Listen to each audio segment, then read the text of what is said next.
Život u jednoj od najsiromašnijih zemalja Evrope nije jednostavan i posle 3 decenije reformi tapkamo u mestu.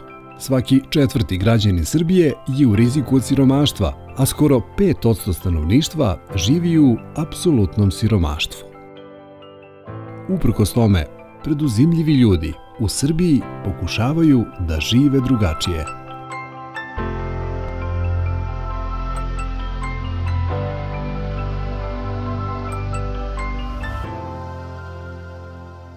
Od uvek sam želeo da pravim cipele i da nešto oko obuće radim.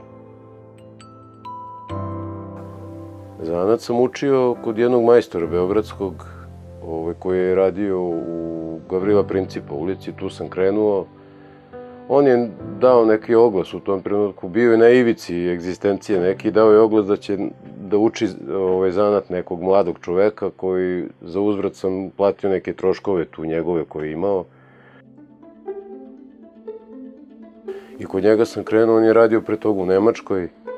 Bio je dobar zanatlija, mada me isputavao dosta u tom početku. Govorio mi je da su nepotrebne neke stvari tako koje sam ja imao u glavi, ali dobro, mislim, izdržao sam. Istorija preduzetništva u Srbiji posle Drugog svjetskog rata počinje krajem 80. godina, donošenjem zakona o preduzećima.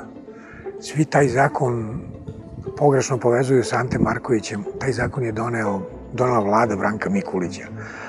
Ali pošto je brzo podnela ostavku, onda je vladu preuzeo Ante Marković, započeo ozbiljne ekonomske reforme koje su bile pravi ulaz u tranziciju iz komunističkog u kapitalističko društvo. Nažalost, ta tranzicija nije dugo trajala, ali za to kratko vreme koje je trajala, bilo je idealno vreme za cvetanje privatnog bizništva i preduzetništva.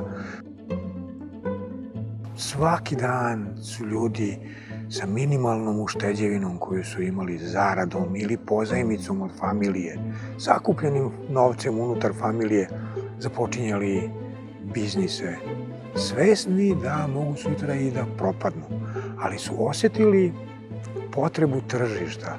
Posle niza godina zatvorene privrede, raznih nestašica, tržište je bilo gladno svega i naravno da je najveći broj privatnih firmi otvaran u oblasti trgovine. Sledeći veliki zamah preduzetništva bile su ekonomske reforme koje je pokušao da sprovede Zoran Đinđić. Te ekonomske reforme nisu završene iz prostog razloga što su protivnici reformi streljali premijera koji je te reforme započeo. I sve se vratilo posle ubistva Zorana Đinđića na vreme pre Ante Markovića, dakle na srpsku verziju komunizma koju i danas živimo. Uvek teško, mislim, uvek na ivici. Uvek smo se mučili, evo i sad isto.